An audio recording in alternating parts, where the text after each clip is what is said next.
윤설야담에 오신 여러분을 환영합니다. 오늘 하루도 윤설야담과 함께 행복하셨으면 좋겠습니다.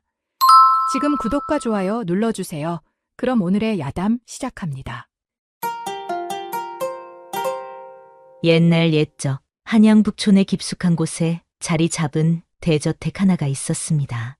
그 저택은 마치 한양의 지배자처럼 당당히 서 있었으니 이는 바로 삼정승을 배출한 명문가 이대감 댁이었습니다.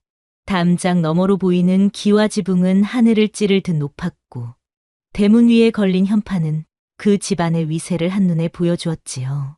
이대감 댁은 겉으로 고기에 흠잡을 데 없는 명문가였습니다. 조정에서도 이대감의 말 한마디에 귀를 기울일 정도로 그 권세는 대단했지요. 하지만 어디 이 세상에 완벽한 것이 있겠습니까? 겉으로는 화려하고 당당한 이대감 댁이었지만 집안 깊숙한 곳에는 누구에게도 말하지 못할 비밀이 숨겨져 있었습니다. 그 비밀은 마치 독사처럼 이대감 댁의 가슴을 깊이 파고들고 있었지요. 바로 가문의 명예를 실추시킨 치명적인 과거. 그것은 이대감 댁의 영광 뒤에 숨겨진 어두운 그림자였습니다. 도련님, 오늘도 무예를 연마하시는 것이옵니까? 이대감 댁의 마당에서는 한 젊은 도령이 칼을 휘두르고 있었습니다. 그의 이름은 이연우, 이대감의 외아들이자 집안의 기둥이 될 인물이었지요. 그는 25의 나이에 이미 뛰어난 검술 실력으로 무과에 급제할 수 있을 정도로 재능이 출중했습니다. 현우는 묵묵히 칼을 휘둘렀습니다. 그의 검법은 마치 물 흐르듯 자연스러웠지만 그 속에는 누구도 범접할 수 없는 차가운 기운이 서려 있었지요. 그의 얼굴은 조각처럼 잘생겼으나 그 눈빛은 얼음처럼 차가웠습니다. 그만하시옵소서, 도련님.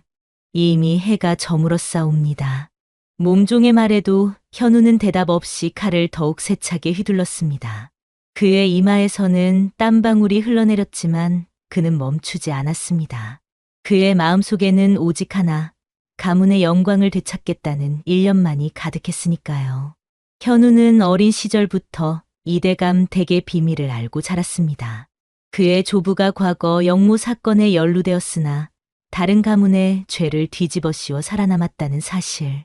그 가문은 멸문지화를 당했고 이대감 댁은 그 죄책감과 비밀에 짓눌려 살고 있었던 것입니다. 가문의 명예는 내가 지켜야 한다. 그는 어릴 적부터 늘 이 말을 되새겼습니다. 그리고 그 비밀이 세상에 드러나지 않도록 가문의 권세를 더욱 굳건히 하기 위해 모든 것을 바쳤지요. 그의 마음은 세월이 흐를수록 더욱 단단해졌고 동시에 더욱 차가워졌습니다. 한편 남촌에는 또 다른 명문가가 있었으니 바로 최판서 댁이었습니다. 최판서는 조정에서도 신임이 두터운 인물로 그의 외동딸 소아는 한양 제1의 미인으로 이름이 높았지요. 아버님, 정말 그 혼담을 받으셨나이까? 소아는 아버지의 말에 놀라움을 감추지 못했습니다. 소아는 18의 나이에 이미 여러 혼담이 오갔지만 이대감 댁의 혼담은 생각지도 못한 일이었습니다. 그렇다. 이대감 댁에서 정식으로 혼담을 청해왔다. 이는 우리 가문으로서도 큰 영광이니라. 최판서는 기쁜 기색을 감추지 못했습니다. 이대감 댁과 혼인을 맺는다면 그의 가문도 더욱 번성할 것이었으니까요. 소아는 고개를 숙였습니다. 그녀는 따뜻하고 정이 많은 성품으로 집안 식구들뿐만 아니라 하인들에게도 늘 자상했지요. 그런 그녀였기에 부모님의 뜻을 거스를 수는 없었습니다. 네, 아버님, 따르겠나이다. 소아의 대답에 최판서는 흡족한 표정을 지었습니다. 그리고 얼마 지나지 않아 이대감 댁과 최판서 댁 사이에는 정식으로 혼담이 오갔습니다. 이대감 댁의 마당은 혼례를 앞두고 분주했습니다. 하인들은 모두 들떠 있었고 집안은 그 어느 때보다 활기찼지요. 하지만 현우의 표정은 여전히 차가웠습니다. 어찌하여 그리 표정이 좋지 않느냐? 오늘은 내 혼례가 있는 날이니라. 이대감이 현우에게 물었습니다. 현우는 잠시 침묵하다가 대답했습니다. 아버님, 제가 이 혼인을 받아들인 것은 오직 우리 가문을 위함이옵니다. 최판서 댁과의 혼인은 우리 가문의 세력을 더욱 공고히 할 것이니까요. 이대감은 아들의 말에 깊은 한숨을 내쉬었습니다. 그의 아들은 언제나 가문의 영광만을 생각했지요. 자랑이나 정이라는 것은 그의 사전에 없는 것 같았습니다. 현우야, 혼인은 단순히 가문의 이익만을 위한 것이 아니다. 부부 사이에 정이 있어야 진정한 가정을 이룰 수 있느니라. 현우는 그저 묵묵히 고개를 숙일 뿐이었습니다. 그의 마음속에는 오직 가문의 이익만이 존재했으니까요. 마침내 혼례일이 밝았습니다. 이대감 댁의 마당은 화려한 혼례 준비로 가득 찼습니다. 붉은색과 금색으로 장식된 가마가 대문 앞에 서 있었고 하인들은 분주히 움직이며 마지막 준비를 하고 있었지요. 현우는 혼례복을 입고 대청마루에 앉아 있었습니다. 그의 얼굴은 여전히 차가웠지만 그 위엄은 그 어느 때보다 당당했습니다. 그때 한 사내가 조용히 마당으로 들어섰습니다. 그는 검은 옷을 입고 있었고 허리에는 검을 차고 있었지요. 그의 눈빛은 깊고 알 수 없는 그림자를 담고 있었습니다. 누구시옵니까? 하인이 물었습니다. 그 사내는 잠시 침묵하다가 대답했습니다. 이대감 댁의 새 호위무사로 들어온 무진이라 하옵니다. 그의 이름은 무진, 그는 얼마 전 이대감 댁의 호위무사로 들어온 인물이었습니다. 그의 검술은 뛰어났고 충성심 또한 의심할 여지가 없었지요. 이대감은 그를 크게 신임하여 현우의 호위를 맡겼습니다. 무진은 조용히 마당 한쪽에 서서 혼례 준비를 지켜보았습니다. 그의 눈빛은 깊은 바다처럼 알 수 없는 비밀을 품고 있었지요. 이윽고 최판서 댁에서 신부가 도착했습니다. 붉은 가마에서 내린 소아는 혼례복을 입고 있었습니다. 그녀의 얼굴은 족두리에 가려져 있었지만 그 자태만으로도 그녀의 아름다움을 짐작할 수 있었지요. 소아는 천천히 대청마루로 올라갔습니다. 그녀의 걸음은 조심스러웠고 그 모습은 마치 봄날의 꽃집처럼 아름다웠습니다.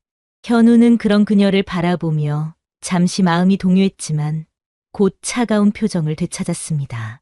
혼례식은 엄숙하게 진행되었습니다. 신랑과 신부는 서로에게 절을 하고 술잔을 나누었지요. 그러나 현우의 눈빛은 여전히 차가웠고 그것은 소아의 마음을 서늘하게 만들었습니다. 멀리서 이 모든 광경을 지켜보던 무진의 눈빛이 잠시 흔들렸습니다. 그의 눈에는 알 수 없는 감정이 스쳐 지나갔지요.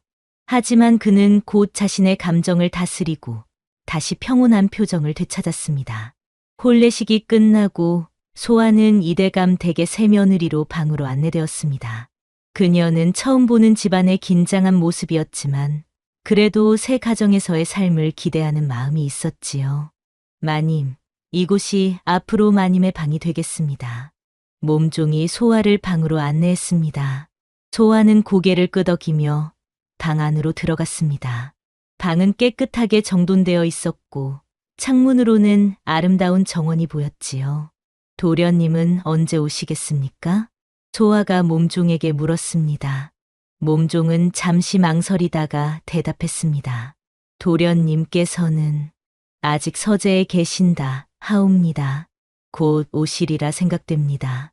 몸종의 말에 소아는 고개를 끄덕였습니다. 그녀는 조용히 방 안에 앉아 남편을 기다렸지요.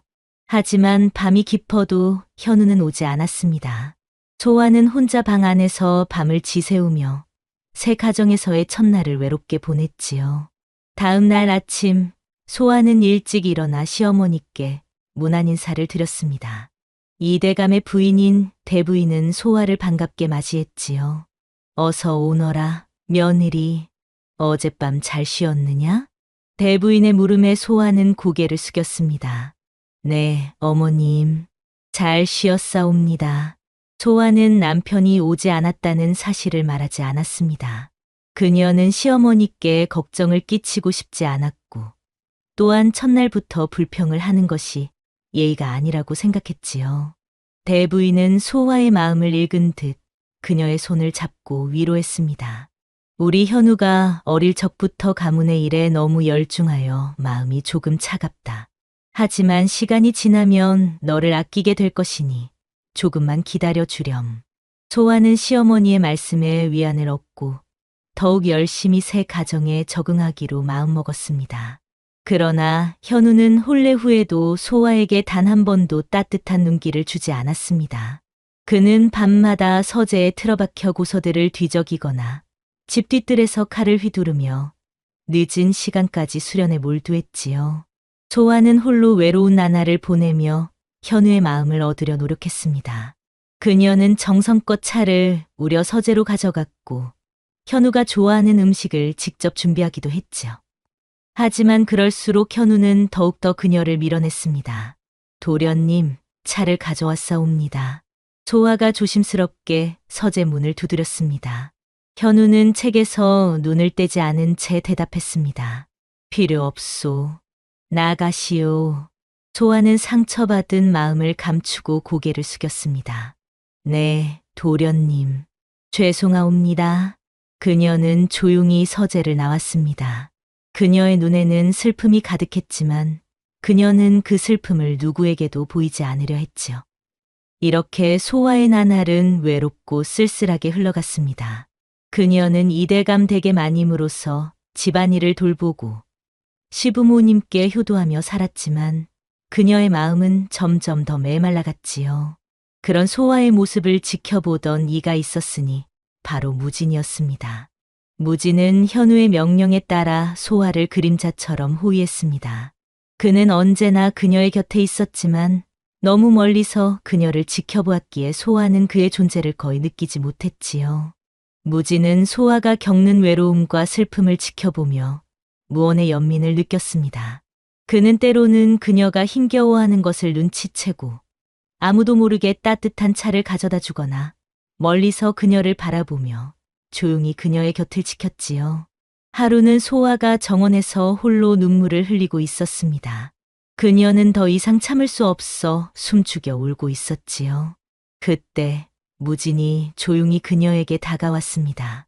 마님, 괜찮으신지요? 무진의 갑작스러운 등장에 소아는 놀라 눈물을 닦았습니다. 아, 무진 상궁. 괜찮소. 그저 눈에 무언가 들어간 것뿐이오. 소아는 거짓말을 했지만 무진은 그녀의 마음을 읽은 듯 조용히 말했습니다. 마님, 이 무진은 비록 미천한 신분이오나 마님의 슬픔을 조금이나마 덜어드리고 싶사옵니다. 소아는 무진의 진심 어린 말에 감동받았습니다. 그녀는 처음으로 이 집에서 진정한 위로를 받는 기분이었지요. 고맙소, 무진 상궁. 그대의 마음만으로도 위안이 되오. 그 후로 소아는 무진에게 묘한 안정감을 느꼈습니다. 그는 항상 그림자처럼 그녀를 따르며 그녀가 필요로 할 때 조용히 나타나 도움을 주었지요. 소아는 이대감 댁에서 유일하게 그에게 마음을 열 수 있었습니다. 그러던 어느 날 소아는 우연히 이대감 댁의 비밀을 알게 되었습니다. 그녀는 시아버지의 서재에서 우연히 오래된 문서를 발견했지요. 그 문서에는 현우의 조부가 과거 영모 사건에 연루되었으나 다른 가문의 죄를 뒤집어 씌워 살아남았다는 기록이 있었습니다. 이것이 이대감 댁의 비밀이었구나. 소아는 충격에 빠졌습니다. 그녀는 그 문서를 읽으며 이대감 댁이 왜 그토록 가문의 명예를 중시하는지, 왜 현우가 그토록 차가운 사람이 되었는지 이해할 수 있었지요. 그 집안은 멸문지화를 당했고 이대감 댁은 그 죄책감과 비밀에 짓눌려 살고 있었던 것입니다. 소아는 현우의 차가운 마음이 이 때문임을 짐작하고 연민을 느꼈습니다. 하지만 그녀가 알지 못한 것은 그 순간 누군가가 그녀를 지켜보고 있었다는 사실이었습니다. 현우는 소아가 문서를 읽는 모습을 보고 그녀가 가문의 비밀을 알게 되었음을 깨달았지요. 현우는 가문의 비밀을 알게 된 소아에게 불안감을 느꼈습니다.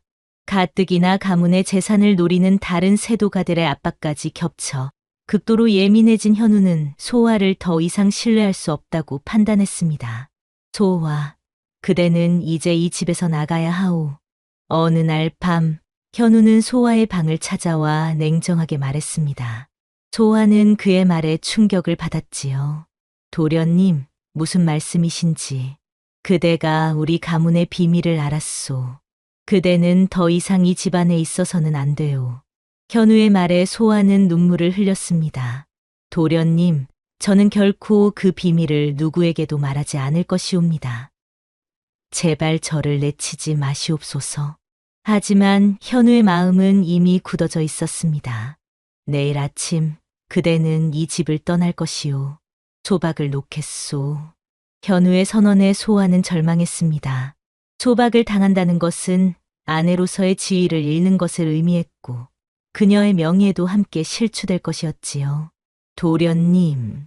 소아의 간절한 호소에도 현우는 돌아보지 않고 방을 나갔습니다. 소아는 그 자리에 무너져 내려 밤새 눈물을 흘렸지요. 다음 날 아침 소아는 한 푼의 돈도 몸종 한 명도 없이 이대감 댁에서 쫓겨났습니다. 그녀는 마당에 서서 멍하니 하늘을 바라보았습니다. 그녀의 인생이 이렇게 무너질 줄은 꿈에도 생각하지 못했지요. 이제 어디로 가야 하지? 소아는 절망에 빠져 중얼거렸습니다. 그때 무진이 그녀 앞에 나타났습니다. 마님, 저와 함께 가시옵소서. 무진의 말에 소아는 놀라움을 금치 못했습니다. 무진 상궁, 그대는 이대감 댁의 호위무사이오. 어찌 나와 함께 간다는 말을 하시오? 무진은 단호한 표정으로 대답했습니다. 더 이상 이대감 댁을 섬기지 않겠사옵니다. 마님을 안전하게 모시는 것이 제 의무요입니다. 소아는 무진의 결단에 감동했지만 동시에 걱정도 되었습니다. 하지만 그대가 나를 따라온다면 이대감 댁의 분노를 사게 될 것이오. 그들은 결코 우리를 가만히 두지 않을 것이오. 무진은 소아의 걱정을 듣고도 흔들리지 않았습니다. 마님, 저는 이미 결심하였사옵니다. 어떤 일이 있어도 마님을 지키겠사옵니다. 무진의 단호한 태도에 소아는 더 이상 말을 잇지 못했습니다. 그녀는 무진의 결심을 받아들이고 그와 함께 이대감 댁을 떠나기로 했지요. 그러나 그들이 대문을 나서려는 순간 현우가 나타났습니다. 그는 무진의 배신에 분노했습니다. 무진, 내가 감히 나의 명령을 어기고 소아를 데리고 가려 하느냐? 현우의 목소리는 차가웠습니다. 무진은 담담하게 대답했습니다. 도련님, 이 무진은 더 이상 도련님을 섬기지 않겠사옵니다. 마님을 안전하게 모시는 것이 제 의무요입니다. 현우는 무진의 말에 더욱 분노했습니다. 내 놈이 감히 경비병들, 저 둘을 잡아라. 현우의 명령에 경비병들이 달려들었습니다. 무진은 소아를 보호하기 위해 몸을 날렸고 그의 뛰어난 무술 실력으로 경비병들을 물리쳤지요. 마님, 제 등에 업히십시오. 무진은 소아에게 외쳤습니다. 소아는 잠시 망설였지만 곧 무진의 등에 올라탔습니다. 무진은 소아를 업고 담장을 넘어 이대감 댁을 빠져나갔지요. 저들을 쫓아라. 절대 놓치지 마라.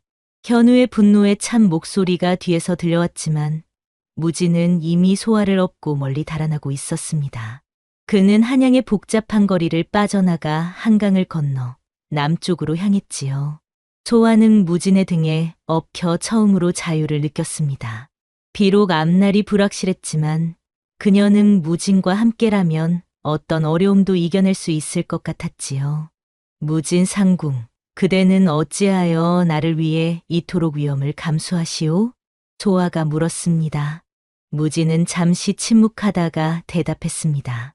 마님, 저에게는 지켜야 할 이유가 있사옵니다. 언젠가 그 이유를 말씀드리겠사옵니다. 무진의 신비로운 대답에 소아는 더 이상 묻지 않았습니다. 그녀는 그저 무진을 신뢰하고 그의 등에 의지한 채 달아났지요. 이대감 댁에서는 현우의 명령으로 여러 명의 추격자들이 그들을 쫓았습니다. 무진은 밤낮 없이 소아를 업고 산길을 달아났습니다. 그는 지친 소아를 다독이고 그녀를 업고 험한 산을 넘으며 그녀를 지켜냈지요. 조금만 더 견디십시오, 마님. 곧 안전한 곳에 도착할 것이옵니다. 무진의 말에 소아는 고개를 끄덕였습니다. 그녀는 무진의 등에 엎여 있는 동안 그의 따뜻한 등과 강인한 의지를 느꼈습니다. 그것은 그녀가 이대감 댁에서는 결코 느끼지 못했던 안정감이었지요.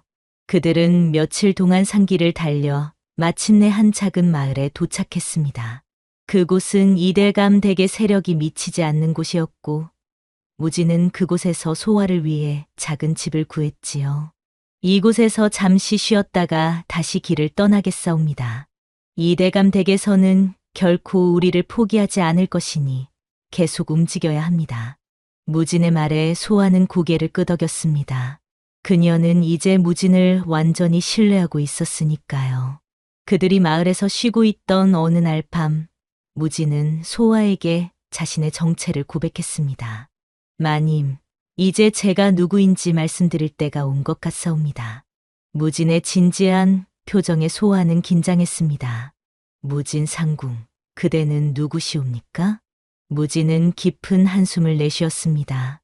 저는 사실 이대감 댁의 조부에게 억울한 누명을 쓰고 멸문지화를 당한 집안의 마지막 후손이옵니다. 소화는 충격에 빠졌습니다. 그녀는 이대감 댁의 비밀 문서에서 본 그 가문의 이야기를 기억했지요. 그렇다면 그대는 복수를 위해 이대감 댁에 들어온 것이요? 소화의 물음에 무지는 고개를 저었습니다. 아니옵니다. 저는 복수를 위해 이대감 댁에 들어온 것이 아니라 자신의 가문이 억울하게 당했다는 증거를 찾기 위해 잠입했던 것이옵니다. 무지는 이어서 말했습니다. 제 가문은 영모의 누명을 쓰고 멸문지화를 당했지만 사실 그것은 이대감 댁과 다른 세도가의 음모였사옵니다. 저는 그 증거를 찾아 진실을 밝히고자 했던 것이옵니다. 소화는 무진의 이야기를 듣고 깊은 연민을 느꼈습니다. 그는 가문의 억울한 누명을 벗기기 위해 목숨을 걸고 이대감 댁에 들어간 것이었습니다. 그래서 그대는 나를 도와준 것이오? 나도 이대감 댁의 희생양이라 생각하여? 소화의 물음에 무지는 진지하게 대답했습니다. 처음에는 그랬사옵니다. 하지만 마님의 선하고 따뜻한 마음을 알게 되면서 제 마음도 변했사옵니다. 이제는 오직 마님을 지키기 위해 마님의 행복을 위해 제 목숨을 바치고자 하옵니다. 무진의 진심 어린 고백에 소화는 깊은 감동을 받았습니다. 그녀는 처음으로 자신을 진정으로 아끼는 사람을 만난 것 같았지요. 무진 상궁, 아니, 무진 도령. 그대의 진심에 감사하오. 나 또한 그대를 믿고 따르겠소. 소화의 말에 무진은 고개를 숙였습니다. 그의 눈에는 감사의 눈물이 맺혔지요. 이후 무진은 소화에게 자신이 찾은 비밀 문서에 대해 이야기했습니다. 마님, 제가 이대감 댁에서 찾은 비밀 문서가 있사옵니다.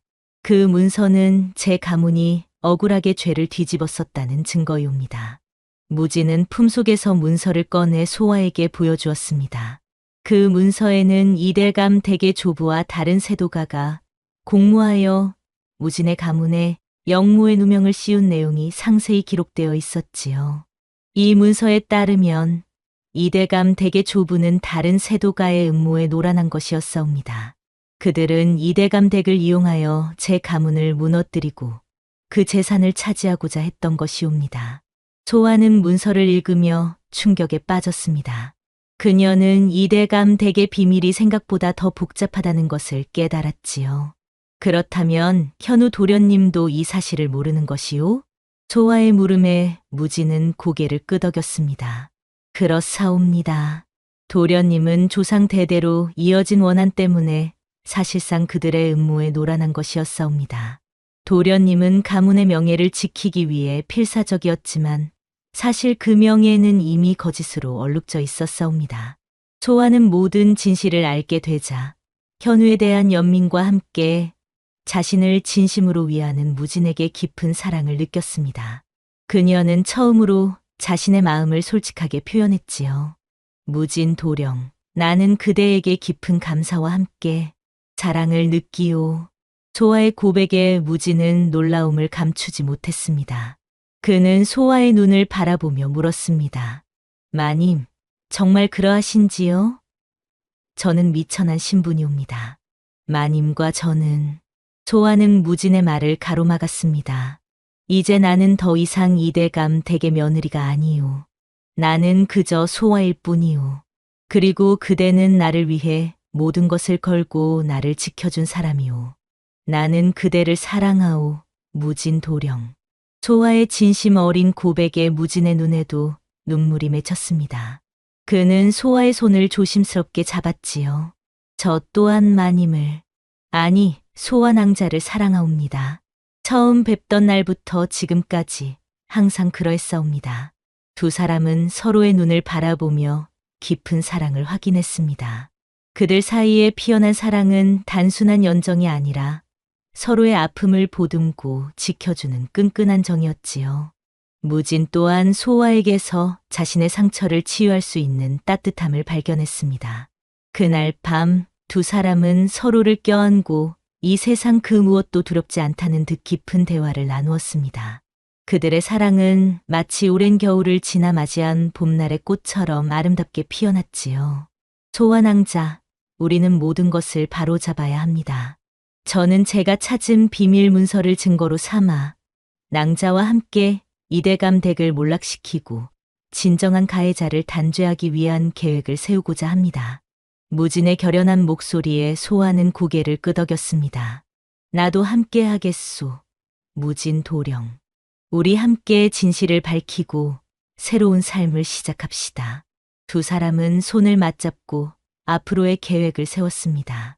그들은 비밀 문서를 가지고 조정의 진실을 알리기로 했고, 동시에 자신들을 도울 세력을 모으기로 했지요. 무진은 자신의 가문과 연을 맺었던 옛 충신들을 찾아다녔고, 소아는 자신의 재능을 살려 그들의 계획을 도왔습니다. 두 사람은 서로를 의지하며 힘든 시간을 이겨냈지요. 마침내 무진은 비밀 문서를 통해 자신의 가문이 억울하게 빼앗겼던 막대한 재산을 되찾을 수 있었습니다. 그는 그 재산을 바탕으로 한양에서 가장 영향력 있는 거상으로 성장했지요. 무진 도령, 이제 우리는 성공했소. 그대는 이제 한양에서 가장 부유한 사람 중 하나가 되었소. 소아의 말에 무진은 미소를 지었습니다. 이 모든 것은 소아 낭자가 있었기에 가능했사옵니다. 저는 과거의 영광을 되찾는 대신 낭자와 함께 자신만의 새로운 삶을 개척하고자 합니다. 무진의 말에 소아는 감동했습니다. 그는 복수가 아닌 새로운 미래를 선택한 것이었지요. 한편 이대감 댁은 무진이 공개한 비밀 문서로 인해 큰 위기에 처했습니다. 현우는 자신이 믿고 의지했던 가문의 명예가 거짓이었다는 사실에 큰 충격을 받았지요. 이것이 진실이었던가. 현우는 비밀 문서를 읽으며 절망했습니다. 그는 그동안 자신이 믿어온 모든 것이 거짓이었다는 사실에 큰 혼란을 느꼈지요. 이대감 댁은 빠르게 몰락했습니다.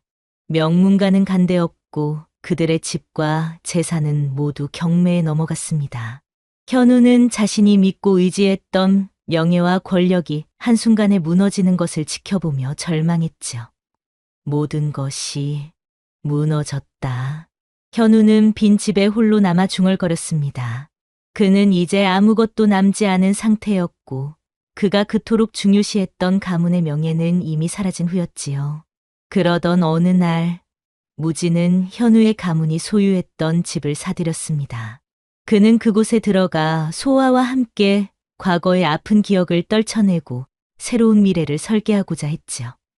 이제 이 집은 우리의 것이오, 소아 낭자. 우리는 이곳에서 새로운 시작을 할 것이옵니다. 무진의 말에 소아는 미소를 지었습니다. 그녀는 한때 자신이 외롭게 지냈던 이 집에서 이제는 사랑하는 사람과 함께 새로운 삶을 시작할 수 있게 되었으니까요. 현우는 무진이 자신의 집을 사는 것을 보고 충격에 빠졌습니다. 그는 무진이 자신의 호위무사였음을 알고 모든 것을 깨달았지만 이미 늦은 후였지요. 무진, 내가 내 호위무사였구나. 그리고 소아, 너희들이. 현우는 모든 것을 이해했지만 그는 이미 모든 것을 잃은 상태였습니다.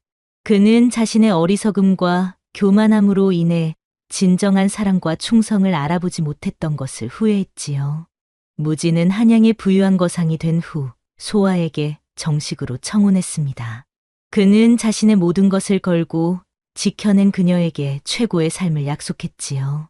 소아 낭자, 나와 함께 평생을 같이 하겠소? 내 아내가 되어 주시겠소? 무진의 청혼에 소아는 눈물을 흘리며 고개를 끄덕였습니다. 네, 무진 도령. 당신의 아내가 되겠소. 평생 당신과 함께 하겠소. 두 사람은 서로를 껴안고 깊은 사랑을 확인했습니다. 그들은 이제 모든 어려움을 이겨내고 새로운 삶을 시작할 준비가 되어 있었지요. 무진과 소아의 혼례는 한양에서 가장 화려하게 치러졌습니다. 많은 사람들이 그들의 결혼을 축하해 주었고 두 사람은 행복한 미소를 지으며 새로운 출발을 했지요. 이제 우리는 진정한 부부가 되었소, 소아. 무진의 말에 소아는 행복한 미소를 지었습니다. 네, 무진 도령. 우리는 이제 진정한 부부이자 서로의 삶의 동반자요. 두 사람은 서로의 손을 꼭 잡고 새로운 삶을 향해 나아갔습니다. 소아와 무진은 과거의 신분과 아픔을 모두 내려놓고 그들만의 따뜻하고 행복한 가정을 꾸렸습니다. 무진은 더 이상 그녀의 호위무사가 아닌 그녀의 평생 반려가 되어 그녀를 보살폈지요. 그들은 함께 많은 선행을 베풀었고 특히 어려운 사람들을 돕는 데 큰 힘을 쏟았습니다. 무진은 자신의 재산을 이용해 고아원을 세우고 소아는 그곳에서 아이들을 가르치며 보살폈지요. 무진 도령, 이 아이들이 자라면 우리의 자녀들처럼 되겠지요? 소아의 말에 무진은 미소를 지었습니다. 그렇사옵니다. 소아 낭자. 이 아이들은 우리의 자녀들과 다름없사옵니다. 두 사람은 얼마 후 자신들의 아이도 얻게 되었고 그들의 가정은 더욱 행복해졌습니다. 그들의 아이는 부모의 사랑 속에서 건강하게 자랐고 고아원의 아이들과 함께 어울리며 따뜻한 마음을 가진 사람으로 성장했지요. 한편 현우는 모든 것을 잃고 폐인이 되어 거리를 떠돌게 되었습니다. 그는 자신을 진심으로 사랑했던 소아의 존재를 외면했던 자신의 어리석음을 후회하며 비참한 나날을 보냈지요. 내가 너무 어리석었구나. 현우는 술에 취해 중얼거렸습니다. 그는 이제 과거의 영광은 물론 미래의 희망도 잃은 상태였지요. 그러던 어느 날 현우는 거리에서 우연히 무진과 소아를 마주쳤습니다. 그들은 아이와 함께 행복한 모습으로 걸어가고 있었지요. 현우는 그들의 모습을 보며 깊은 후회와 동시에 이상한 평온함을 느꼈습니다. 적어도 그들은 행복한 것 같구나. 현우는 그들을 바라보며 중얼거렸습니다. 그는 이제 자신의 잘못을 인정하고 그들의 행복을 진심으로 축복해주고 싶었지요. 무진과 소아는 현우를 발견하고 잠시 멈춰 섰습니다. 그들은 현우의 비참한 모습에 연민을 느꼈지요. 현우 도련님, 소아가 조용히 불렀습니다. 현우는 고개를 들어 그들을 바라보았지요. 소아, 무진, 너희들은 행복해 보이는구나. 현우의 말에 무진과 소아는 고개를 끄덕였습니다. 도련님, 저희와 함께 가시겠습니까? 저희가 도와드리겠사옵니다. 무진의 제안에 현우는 놀라움을 감추지 못했습니다. 그는 그들에게 그토록 큰 상처를 주었는데 그들은 여전히 그를 돕고자 했지요. 아니, 나는 이미 너무 많은 것을 잃었다. 너희의 행복을 방해하고 싶지 않구나. 현우는 고개를 저으며 말했습니다. 그는 이제 자신의 업보를 받아들이고 홀로 남은 인생을 살아가기로 결심했지요. 도련님, 소아가 안타까운 표정으로 불렀지만 현우는 이미 몸을 돌려 걸어가고 있었습니다. 그는 더 이상 그들의 삶에 개입하지 않기로 한 것이었지요. 현우는 그 후로도 거리를 떠돌며 살았지만 그의 마음은 이상하게도 평온해졌습니다. 그는 자신의 과거를 반성하고 남은 인생을 조금이나마 의미 있게 살고자 했지요. 그러던 어느 날 현우는 길가에서 한 아이를 발견했습니다. 그 아이는 배가 고파 울고 있었지요.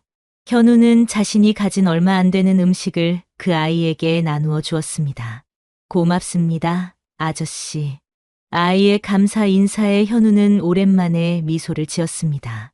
그는 처음으로 누군가에게 도움을 주는 기쁨을 느꼈지요. 그 후로 현우는 자신처럼 거리를 떠도는 사람들을 돕기 시작했습니다. 그는 비록 가진 것은 없었지만 자신의 지식과 경험을 나누며 조금씩 변화해 갔지요. 시간이 흘러 무진과 소아는 100년해로의 삶을 살게 되었습니다. 그들은 숱한 역경을 이겨내고 진정한 사랑을 찾은 부부로 한양 사람들 사이에서 전설이 되었지요. 무진 도령, 우리는 참 많은 일을 겪었소. 노년이 된 소아가 말했습니다. 무진은 그녀의 손을 꼭 잡고 미소 지었지요. 그렇사옵니다. 소아 낭자. 하지만 그 모든 어려움이 우리를 더욱 강하게 만들었사옵니다. 두 사람은 서로를 바라보며 여전히 첫날처럼 깊은 사랑을 느꼈습니다. 그들의 사랑은 세월이 흘러도 변함없이 깊고 강했지요. 그들의 이야기는 신분과 재산을 뛰어넘은 진실된 사랑의 전설이 되어 사람들 사이에 회자되었습니다.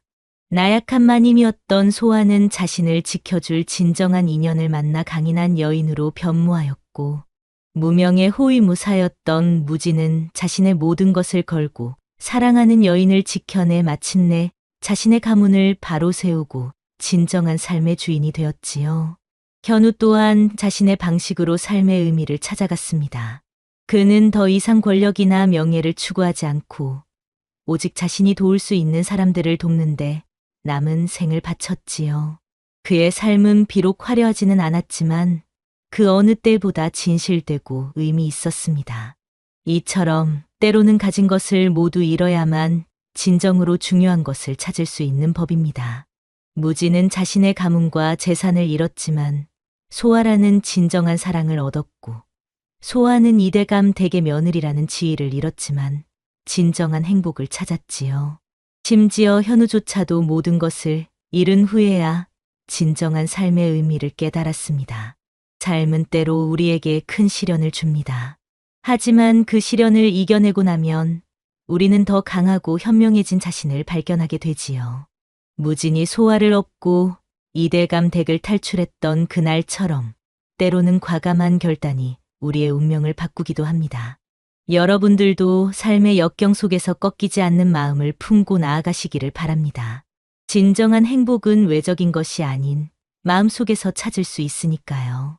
옛날 옛적 조선의 어느 작은 고을에 평온한 삶이 흐르던 시절이 있었습니다. 산과들에 사는 백성들은 각자의 분수에 맞게 살아가고 있었지요. 그 고을의 부잣집 도령 용건과 소장농의 아들 덕쇠는 신분의 차이에도 불구하고 깊은 우정을 나누던 소꿉친구였습니다. 용건은 그 고을에서 손꼽히는 부잣집 아들로 사람들은 그를 도령이라 부르며 존경의 마음을 담았지요. 그의 아버지는 삼남 지방을 주름잡는 거상이었고 그 덕에 용건은 어릴 적부터 비단 옷을 입고 비싼 먹을 갈아 글씨를 쓰며 자랐습니다. 반면 덕쇠는 소장농의 아들로 늘 허름한 옷을 입고 다녔습니다.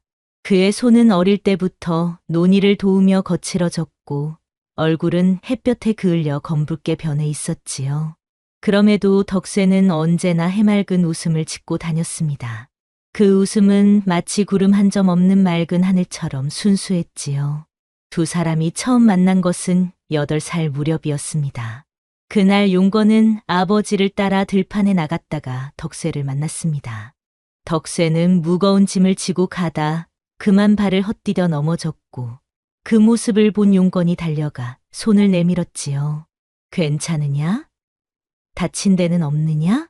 덕쇠는 자신을 걱정해주는 비단옷을 입은 아이를 보고 놀랐습니다. 그리고 이내 환하게 웃으며 손을 잡았지요. 고맙소이다. 이런 나 같은 아이에게 신경 써 주시다니. 그때부터 두 사람은 틈만 나면 함께 놀았습니다. 용건은 덕쇠에게 책에서 배운 이야기를 들려주었고 덕쇠는 용건에게 들판에서 보고 들은 재미난 일들을 나누었지요. 신분의 차이가 있었지만 그것은 두 사람의 우정에 아무런 방해가 되지 않았습니다. 하지만 세월이 흐르고 용건이 15이 되던 해 두 사람의 우정에 금이 가기 시작했습니다. 용건의 아버지는 아들이 소장농의 자식과 어울리는 것을 못마땅하게 여겼고 용건에게 덕세와 어울리지 말라고 단단히 일렀지요.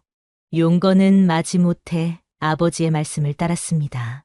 그럼에도 두 사람의 마음속에는 서로에 대한 그리움이 남아 있었지요. 시간은 더 흘러 용건이 20이 되던 해 한양에 제일 가는 거상의 외동딸 설아와의 혼인이 결정되었습니다. 이는 두 집안 사이의 정략 결혼이었지요. 설아는 얼굴이 아름답고 행실이 바른 처자로 많은 이들이 그녀를 탐냈습니다. 하지만 설아의 아버지는 딸을 가장 부유한 집안과 혼인시키고자 용건의 집안을 택했지요. 혼례식 날 설아는 화려한 화롯을 입고 가마를 타고 용건의 집으로 향했습니다. 그녀의 얼굴은 연지곤지로 단장되어 있었고 긴 속눈썹은 수줍게 내려뜨려져 있었습니다. 설아가 가마에서 내릴 때 그녀의 시선이 우연히 마당에 서 있는 한 머슴과 마주쳤습니다. 그 머슴은 다름 아닌 덕세였지요. 설아는 덕세를 보고 문득 낯이 익다는 생각이 들었습니다. 하지만 이내 그 생각은 긴장된 마음과 함께 사라져버렸지요. 덕세는 설아의 모습을 보며 가슴 한편이 아려왔습니다. 그는 용건과의 우정 때문에 이 집에 머슴으로 들어왔지만 이제 용건은 아름다운 여인과 혼인하게 되었고 자신은 그저 그들을 바라볼 수밖에 없는 머슴일 뿐이었으니까요. 혼례식이 끝나고 용건과 설아는 신방에 들었습니다. 설아는 수줍은 마음으로 용건을 바라보았지만 용건의 눈빛은 차갑기만 했습니다. 용건은 설아에게 가까이 다가가지도 않았고 그저 멀찌감치 앉아 바깥만 바라보았지요. 도련님께서는 무슨 생각을 하고 계신지요? 설아가 조심스레 물었습니다. 용건은 대답 없이 한숨만 내쉬었습니다. 그리고는 이내 방을 나가버렸지요. 설아는 홀로 남겨진 신방에서 눈물을 흘렸습니다. 그녀는 이 혼인이 정략 결혼임을 알고 있었지만 그래도 남편이 될 사람이 자신을 이렇게 차갑게 대할 줄은 몰랐던 것이지요. 그날 밤 덕세는 마당에서 혼자 달을 바라보고 있었습니다. 그때 신방에서 흘러나오는 흐느낌 소리가 들렸습니다. 덕세는 그 소리가 세아 씨의 것임을 직감적으로 알았습니다. 그의 마음은 안타까움으로 가득 찼지만 그저 달만 바라볼 뿐이었습니다. 다음 날부터 설아는 시댁에서의 생활을 시작했습니다. 그녀는 아침 일찍 일어나 시부모님께 문안 인사를 드리고 집안일을 돕고 밥을 짓고 빨래를 하며 며느리의 역할을 충실히 해냈습니다. 하지만 용건은 그런 설아에게 한마디 말도 건네지 않았습니다. 그는 매일 아침 일찍 집을 나가 밤늦게 돌아왔고 돌아와서도 설아가 있는 방에는 들어가지 않았지요. 그런 날들이 계속되던 어느 날 설아는 우물가에서 빨래를 하다가 우연히 덕세와 마주쳤습니다. 덕세는 설아를 보고 급히 고개를 숙였습니다. 세아 씨, 물동이가 무거우시지요? 제가 들어다 드리겠습니다. 덕세의 목소리는 따뜻했습니다. 설아는 그의 진심 어린 마음에 감사함을 느꼈습니다. 고맙습니다. 하지만 괜찮아요. 제가 할 수 있어요. 설아의 대답에도 덕세는 물동이를 들고 앞장섰습니다. 그는 설아의 방 앞까지 물동이를 날라다 주었고 그때 우연히 설아의 방 안을 보게 되었습니다. 방 안에는 빗질한 흔적도 없는 이부자리가 가지런히 정돈되어 있었습니다. 덕세는 용건이 설아의 방에 들지 않는다는 것을 직감적으로 알았습니다. 그날부터 덕세는 설아를 더 자주 살폈습니다. 그는 설아가 힘든 일을 할 때면 몰래 도와주었고 그녀가 슬퍼할 때면 멀리서 그 모습을 지켜보았습니다. 덕세의 마음속에는 설아에 대한 안타까움과 함께 자신도 모르는 감정이 피어나기 시작했지요.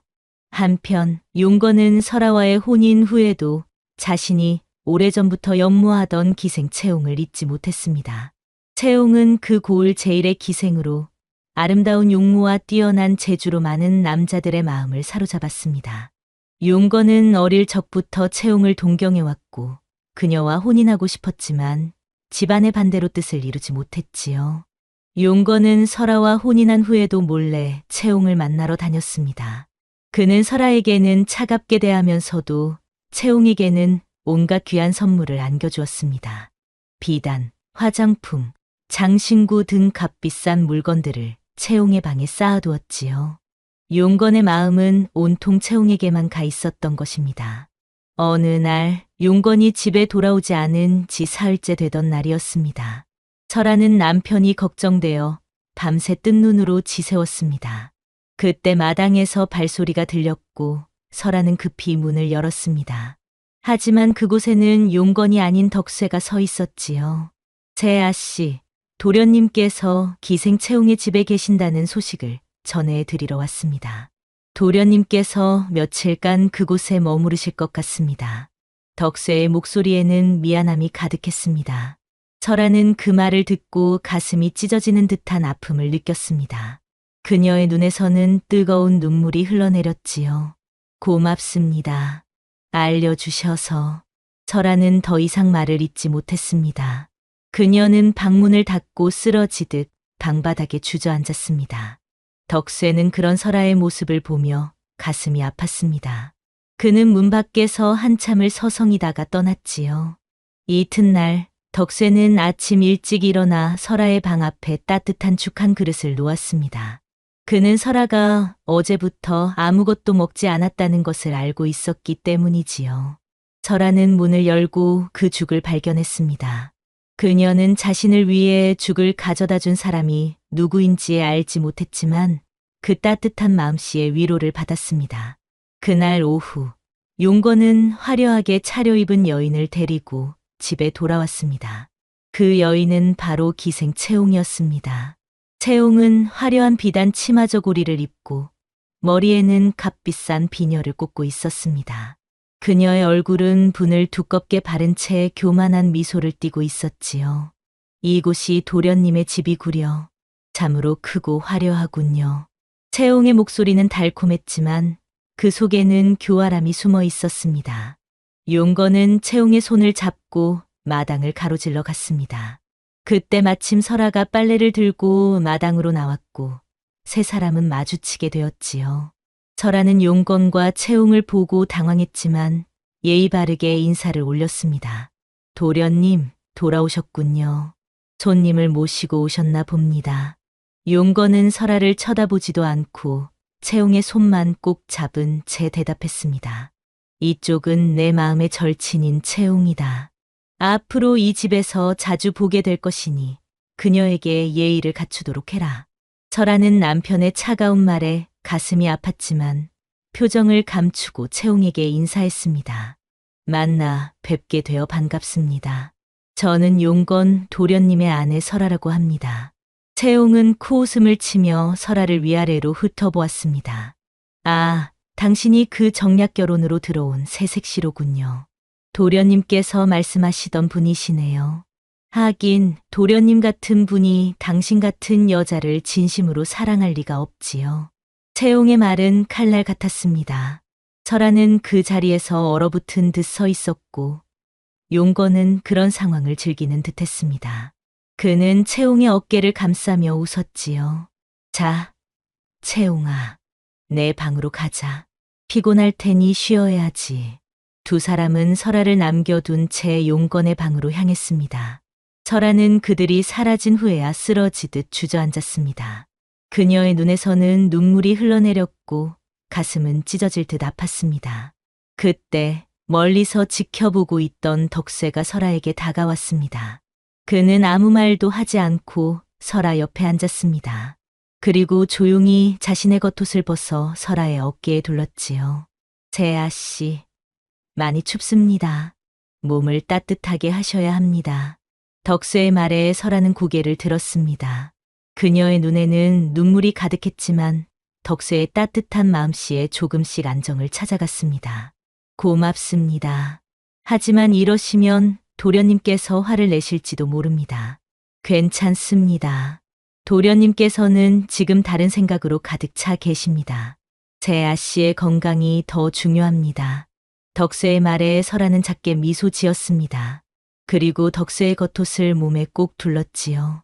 그 옷에서는 들판의 흙냄새와 함께 따뜻한 기운이 느껴졌습니다. 그날 이후로 채용은 자주 용건의 집을 드나들었습니다. 그녀는 마치 이 집의 주인인 양 행동했고 설아를 무시하고 심지어 하인들에게까지 함부로 대했습니다. 용건은 그런 채용의 모습을 보며 아무 말도 하지 않았고 오히려 그녀의 모든 것을 받아주었지요. 설아는 점점 더 깊은 슬픔에 빠져갔습니다. 그녀는 밥도 제대로 먹지 못했고 잠도 이루지 못했습니다. 그녀의 얼굴은 점점 더 창백해졌고 몸은 야위어 갔지요. 덕쇠는 그런 설아를 보며 가슴이 아팠습니다. 그는 매일 밤 몰래 설아의 방 앞에 따뜻한 음식을 두고 갔고 설아가 외롭지 않도록 그림자처럼 그녀 곁을 지켰습니다. 어느 날 밤 설아가 우물가에서 혼자 울고 있을 때였습니다. 덕쇠는 그런 설아를 발견하고 조용히 다가갔습니다. 세아 씨, 밤이 깊었습니다. 몸을 상하게 하실까 걱정됩니다. 설아는 덕쇠의 목소리에 고개를 들었습니다. 그녀의 눈은 붉게 부어 있었고 얼굴은 눈물로 젖어 있었습니다. 괜찮습니다. 그저 마음이 복잡해서. 덕쇠는 조심스럽게 설아 옆에 앉았습니다. 그는 주머니에서 작은 수건을 꺼내 설아에게 건넸습니다. 제 어머니께서 만들어 주신 수건입니다. 깨끗하니 눈물을 닦으시지요. 설아는 감사한 마음으로 수건을 받아들었습니다. 그녀는 조심스럽게 눈물을 닦았고 그 수건에서는 들국화 향기가 났습니다. 항상 도와주셔서 고맙습니다. 당신이 아니었다면 저는 이 집에서 살아갈 용기를 잃었을 것입니다. 덕쇠는 설아의 말에 가슴이 따뜻해졌습니다. 그는 설아를 바라보며 조용히 말했습니다. 세아 씨께서는 참으로 강한 분이십니다. 그 어떤 어려움 속에서도 꿋꿋이 견디고 계시니 말입니다. 저는 그런 세아 씨를 존경합니다. 설아는 덕쇠의 말에 처음으로 마음에서 우러나오는 미소를 지었습니다. 그녀의 미소는 달빛 아래에서 더욱 아름다웠습니다. 당신은 참 따뜻한 사람이군요. 그런데 이제 보니 당신의 이름도 모르겠네요. 제 이름은 덕쇠라고 합니다. 보잘것없는 이름이지만 세아 씨께서 기억해 주신다면 영광이겠습니다. 설아는 그 이름을 조용히 되뇌었습니다. 덕쇠, 참 좋은 이름이네요. 그날 밤 두 사람은 별을 보며 오랜 시간 이야기를 나누었습니다. 설아는 자신의 어린 시절 이야기를 들려주었고 덕쇠는 자신이 자란 마을 이야기를 들려주었습니다. 두 사람의 마음은 서로를 향해 조금씩 열리기 시작했습니다. 다음 날 아침 설아는 오랜만에 활기찬 모습으로 일어났습니다. 그녀는 세수를 하고 머리를 단정히 빗었습니다. 그리고 부엌으로 가서 시어머니를 도와 아침 식사를 준비했지요. 시어머니는 설아의 달라진 모습을 보고 기뻐했습니다.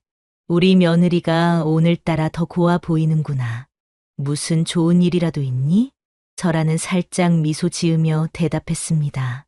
아니옵니다, 어머님. 그저 오늘 아침이 유난히 맑고 좋아 보여서요. 시어머니는 설아의 어깨를 토닥이며 웃었습니다.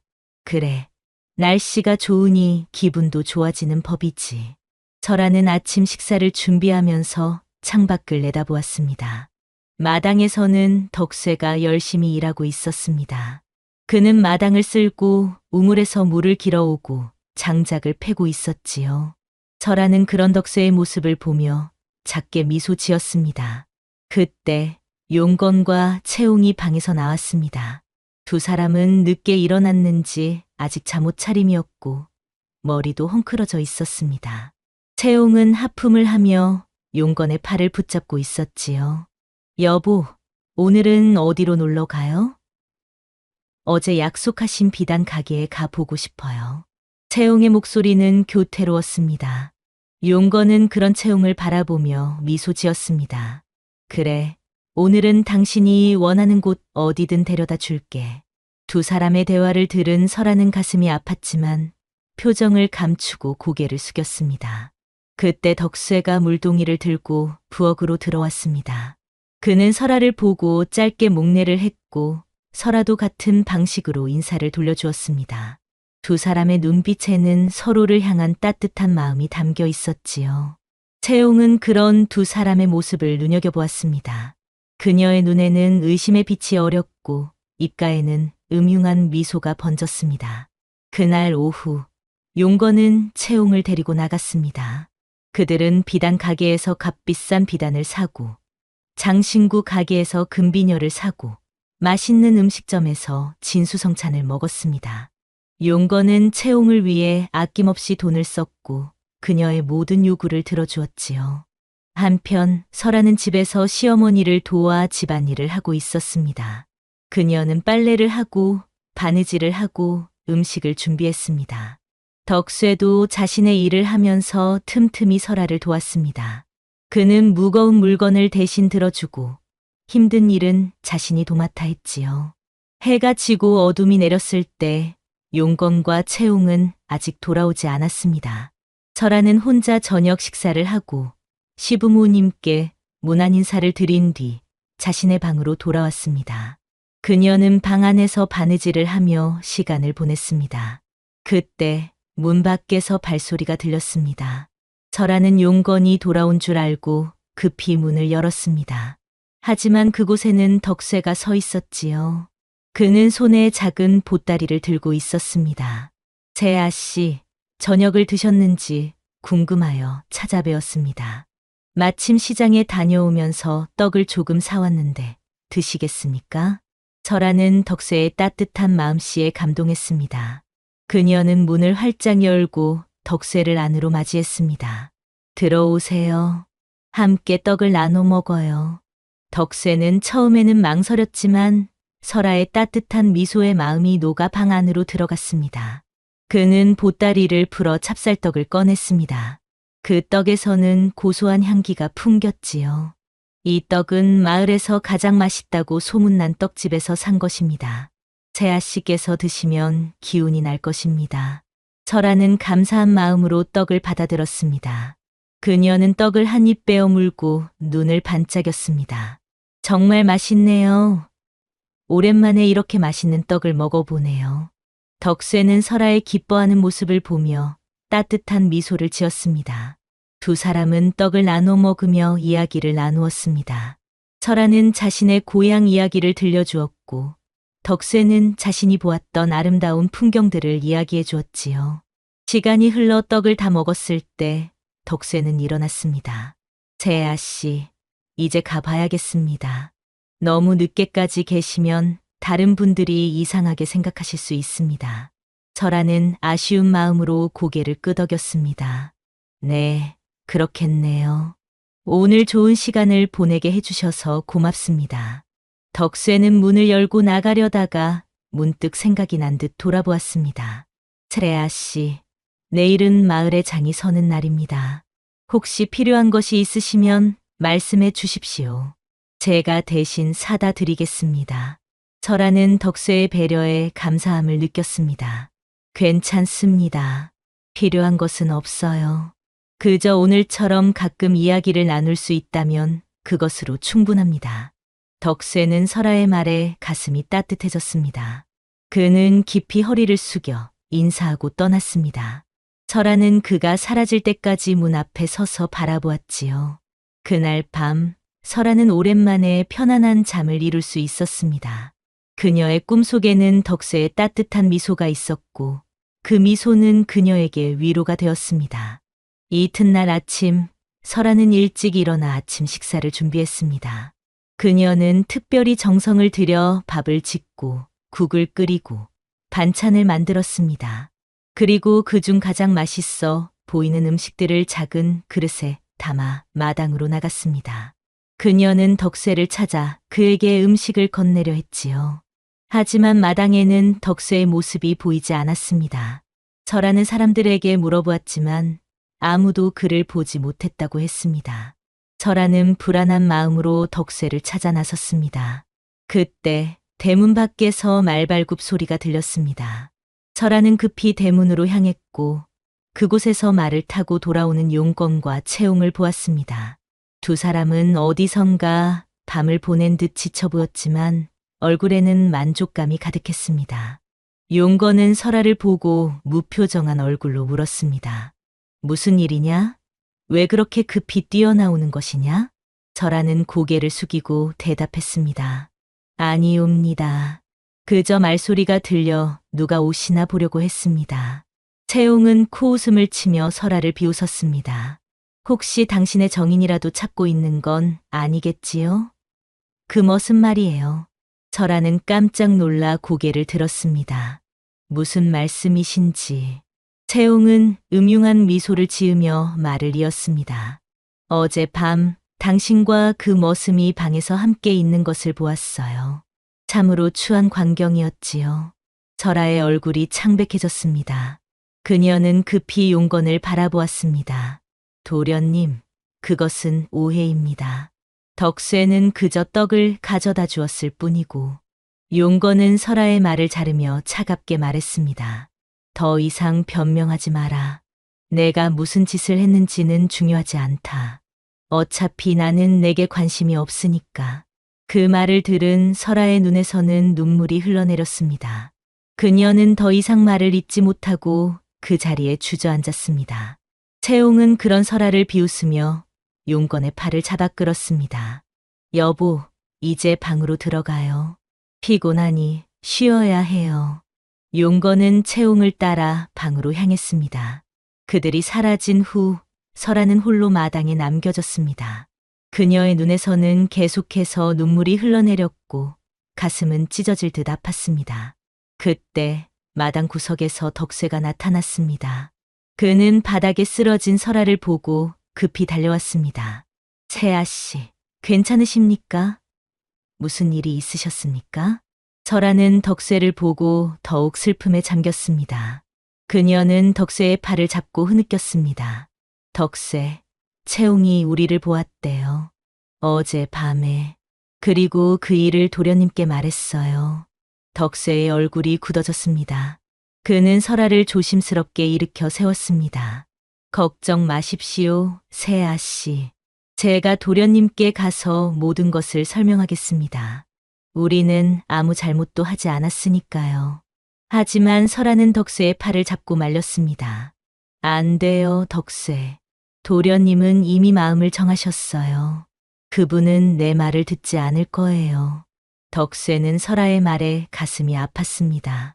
그는 그녀의 눈물을 닦아주며 조용히 말했습니다. 세아 씨, 이렇게 슬퍼하지 마십시오. 당신은 아무 잘못도 없습니다. 그저 진심으로 살아가셨을 뿐입니다. 설아는 덕쇠의 따뜻한 말에 조금씩 마음을 진정시켰습니다. 그녀는 덕쇠의 도움을 받아 자신의 방으로 돌아갔고 그곳에서 홀로 눈물을 삼켰습니다. 그날 이후로 채용은 더욱 대담하게 설아를 모욕했습니다. 그녀는 설아가 머슴과 불륜을 저질렀다는 소문을 집안 곳곳에 퍼뜨렸고 심지어 하인들에게까지 그 이야기를 했습니다. 하인들은 그 이야기를 믿지 않았지만 채용의 위세에 눌려 아무 말도 하지 못했지요. 용건은 채용의 말을 모두 믿었습니다. 그는 설아를 더욱 차갑게 대했고 심지어 그녀에게 방에서 나오지 말라는 명령을 내렸습니다. 설아는 방 안에 갇혀 홀로 지내야 했고 음식도 하인이 문 앞에 두고 가는 것을 먹어야 했습니다. 덕쇠는 그런 설아의 상황을 알고 가슴 아파했습니다. 그는 설아를 돕고 싶었지만 그럴수록 그녀에게 해가 될 것이라는 것을 알았습니다. 그래서 그는 멀리서 그녀를 지켜볼 수밖에 없었지요. 어느 날 밤, 덕쇠는 설아의 방 앞에 몰래 편지를 두고 갔습니다.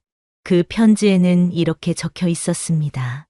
세아 씨께 이 어려운 시간을 꿋꿋이 견디시길 바랍니다. 세상에는 아직 따뜻한 마음을 가진 사람들이 있고 그들은 세아 씨의 진심을 알고 있습니다. 부디 건강을 잃지 마시고 희망을 잃지 마십시오. 언젠가는 모든 것이 좋아질 것입니다. 덕쇠 올림. 설아는 그 편지를 받고 오랜만에 미소를 지었습니다. 그녀는 편지를 가슴에 품고 잠이 들었고 그날 밤 처음으로 편안한 잠을 이룰 수 있었습니다. 다음 날 아침 용건은 덕쇠를 불러 자신의 방으로 오라고 했습니다. 덕쇠는 불안한 마음으로 용건의 방을 찾았습니다.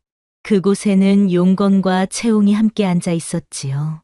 내가 덕쇠냐? 용건이 차갑게 물었습니다. 예, 도련님. 제가 덕쇠입니다. 덕쇠는 고개를 숙이고 대답했습니다. 용건은 덕쇠를 위아래로 훑어보며 말했습니다. 내가 내 아내와 불륜을 저질렀다는 소문이 있다. 이것이 사실이냐? 덕쇠는 단호하게 고개를 저었습니다. 아니옵니다, 도련님.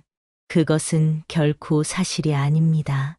저는 그저 세아 씨께 떡을 가져다 드렸을 뿐입니다.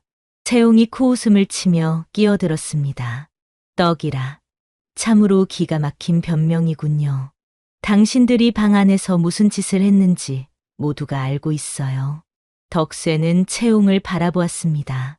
그의 눈에는 분노가 어렸지만 그는 감정을 억누르고 차분하게 말했습니다. 모든 것은 오해입니다. 저는 단지 세아 씨께서 슬퍼하시는 모습을 보고 위로해 드리고자 했을 뿐입니다.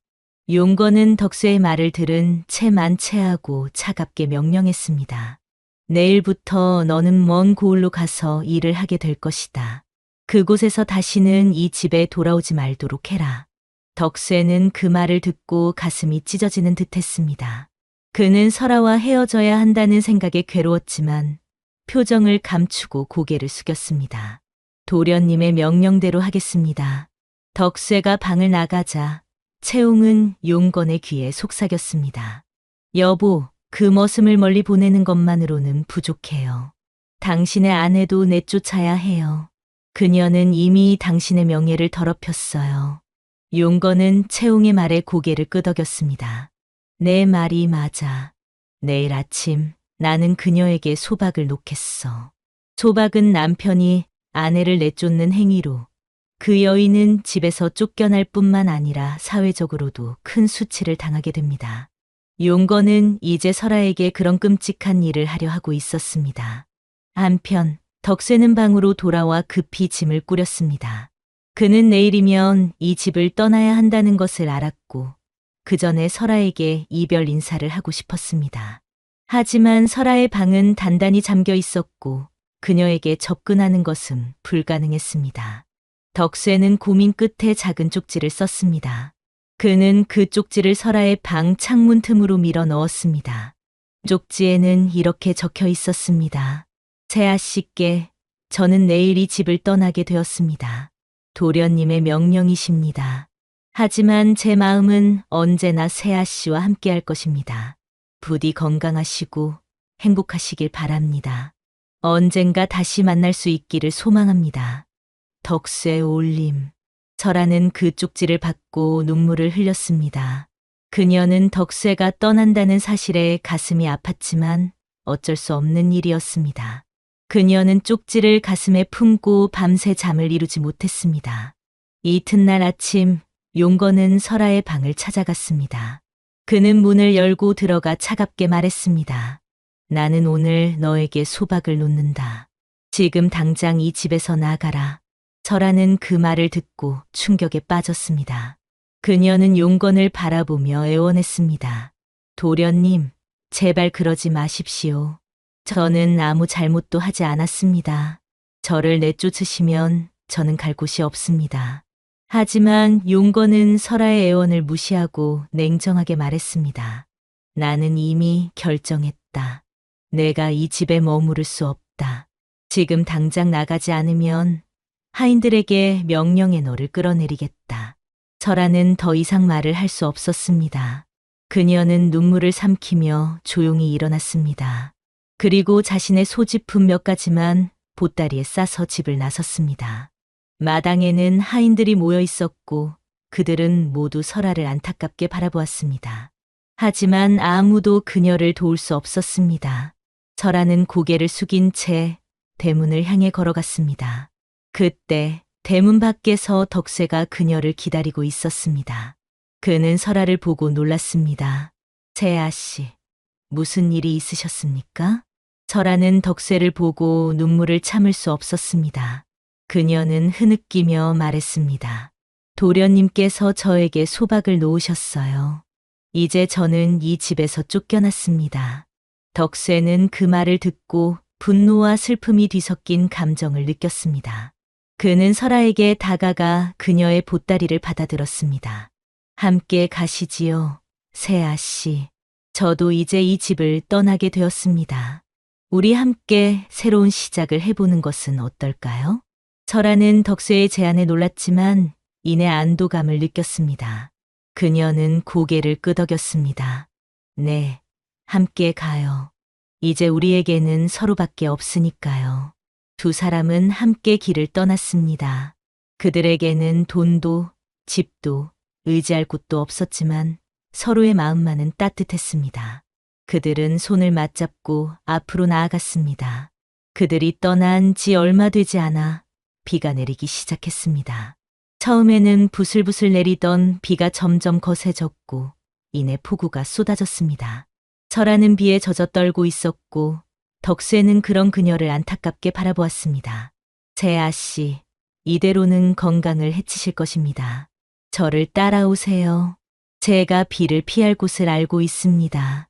덕수에는 설아의 손을 잡고 숲속으로 들어갔습니다. 그곳에는 작은 동굴이 있었고 두 사람은 그곳에서 비를 피했습니다. 동굴 안은 춥고 습했지만 적어도 비를 피할 수 있었습니다. 설아는 젖은 옷을 입은 채 떨고 있었습니다. 덕수에는 그런 그녀를 보며 자신의 겉옷을 벗어 그녀에게 둘렀습니다. 이것이라도 입으십시오, 세아 씨. 그래도 조금은 따뜻하실 것입니다. 설아는 덕수의 배려에 감사함을 느꼈습니다. 그녀는 겉옷을 받아들고 덕수를 바라보았습니다. 고마워요, 덕수에. 당신이 아니었다면 저는 지금쯤 비에 젖어 길가에 쓰러져 있었을 거예요. 덕수는 미소 지으며 고개를 저었습니다. 그런 말씀 마십시오. 제가 해드린 것은 아무것도 없습니다. 그저 세아 씨를 위해 작은 일을 했을 뿐입니다. 설아는 덕수의 겸손한 모습에 마음이 따뜻해졌습니다. 그녀는 덕수에게 다가가 그의 손을 잡았습니다. 덕수, 이제 당신을 그렇게 부르지 않겠어요. 이제 우리는 신분의 차이도 없고 주인과 머슴의 관계도 아니에요. 그저 서로를 의지하는 두 사람일 뿐이에요. 덕수는 설아의 말에 놀랐지만 이내 기쁨을 감출 수 없었습니다. 그는 설아의 손을 꼭 잡았습니다. 그럼 제 이름을 불러주십시오. 설아는 미소 지으며 덕수의 이름을 불렀습니다. 덕수, 고마워요, 덕수. 그 순간 두 사람의 마음은 더욱 가까워졌습니다. 그들은 서로를 바라보며 미소 지었고 그 미소 속에는 서로에 대한 깊은 애정이 담겨 있었습니다. 비가 그치고 해가 뜨자 두 사람은 다시 길을 떠났습니다.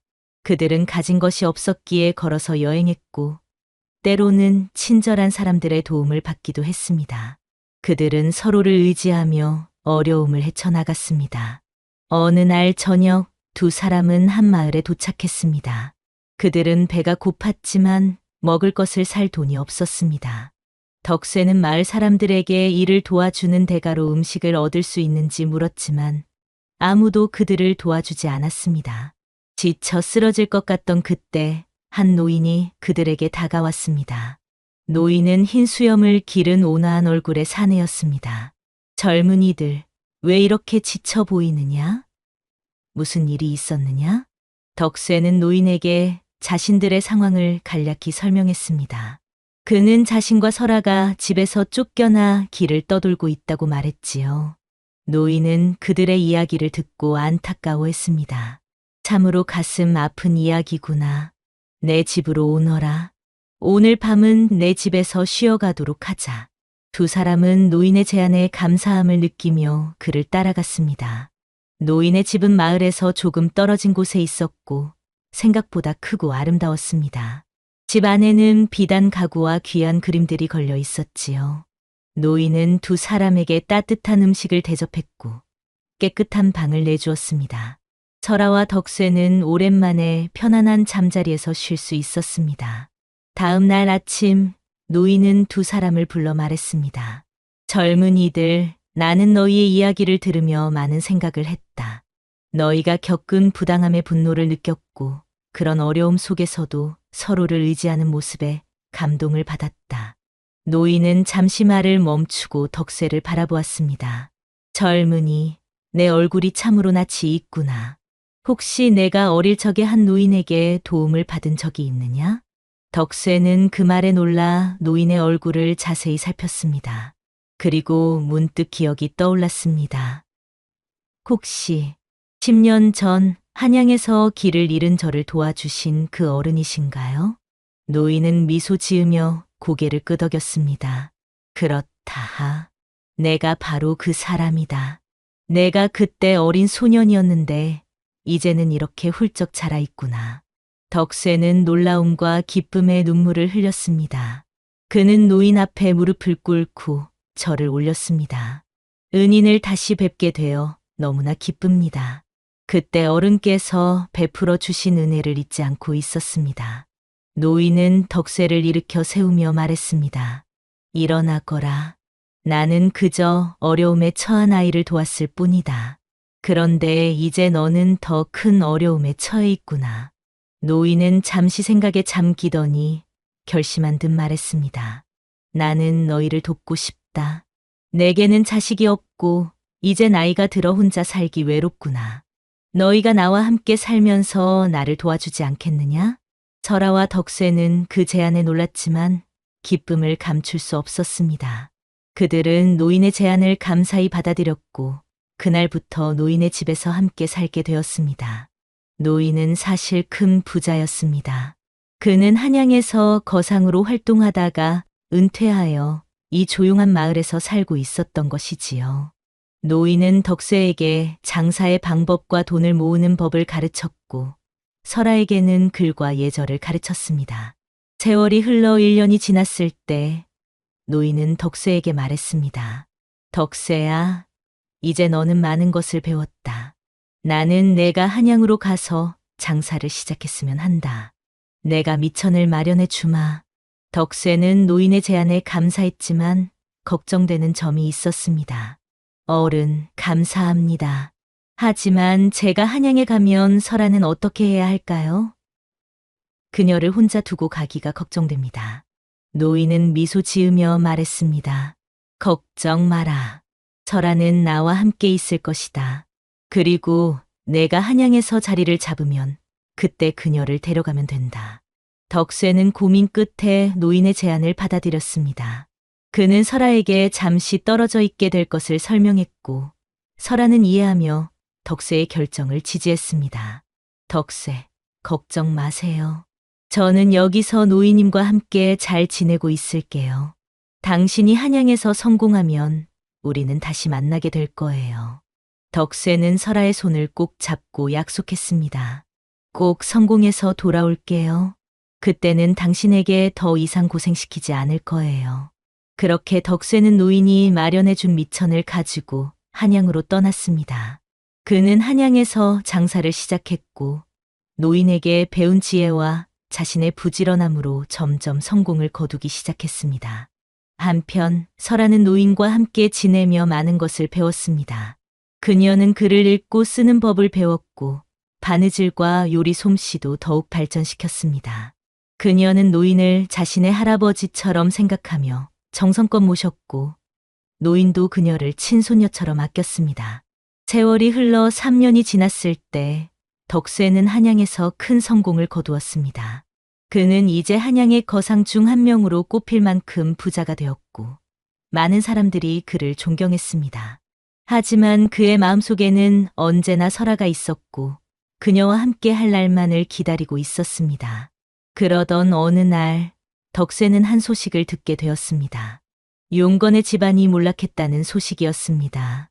용건의 아버지가 무리한 투자로 큰 손해를 보았고 채웅은 그 소식을 듣자마자 용건을 떠났다고 했습니다. 용건은 모든 것을 잃고 술에 의지하며 살고 있다고 했지요. 덕쇠는 그 소식을 듣고 복잡한 감정을 느꼈습니다. 한편으로는 용건에게 복수한 것 같아 통쾌했지만 다른 한편으로는 오랜 친구였던 그를 위해 안타까움도 느꼈습니다. 덕쇠는 생각 끝에 한 가지 결심을 했습니다. 그는 용건의 집을 사들이기로 한 것입니다. 그 집은 이제 경매에 나온 상태였고 덕쇠는 충분한 돈을 가지고 있었습니다. 덕쇠는 노인에게 편지를 보내 자신의 계획을 설명했고 노인은 그의 결정을 지지했습니다. 그리고 설아에게도 곧 만나게 될 것이라는 소식을 전했지요. 설아는 덕세의 편지를 받고 기뻐했습니다. 그녀는 3년 동안 매일 덕세를 그리워했고 이제 곧 그를 만날 수 있다는 생각에 가슴이 설렜습니다. 노인은 설아의 기쁜 모습을 보며 미소 지었습니다. 설아야, 이제 너는 덕세와 함께 새로운 삶을 시작하게 될 것이다. 나는 너희 두 사람이 참으로 자랑스럽구나. 설아는 노인의 손을 잡고 감사의 마음을 전했습니다. 노인장님, 저희에게 베풀어 주신 은혜를 어찌 다 갚을 수 있을까요? 노인장님이 아니셨다면 우리는 지금쯤 길에서 죽었을지도 모릅니다. 노인은 고개를 저으며 말했습니다. 은혜라니 그런 말은 하지 마라. 나는 그저 옳은 일을 했을 뿐이다. 너희가 행복하게 사는 모습을 보는 것이 내게는 가장 큰 기쁨이란다. 그렇게 설하는 노인과 작별 인사를 나누고 덕세가 보낸 가마를 타고 한양으로 향했습니다. 그녀의 마음은 설렘과 긴장으로 가득 찼습니다. 한양에 도착한 설하는 덕세가 보낸 하인들의 안내를 받아 큰 저택으로 향했습니다. 그 저택은 바로 덕세가 사들인 용건의 옛집이었습니다. 설하는 그 집을 보고 놀랐습니다. 3년 전 자신이 쫓겨났던 그 집으로 다시 돌아온 것이었으니까요. 저택의 대문이 열리고 덕세가 화려한 비단옷을 입고 그녀를 맞이했습니다. 그는 3년 전보다 더 듬직하고 당당해 보였습니다.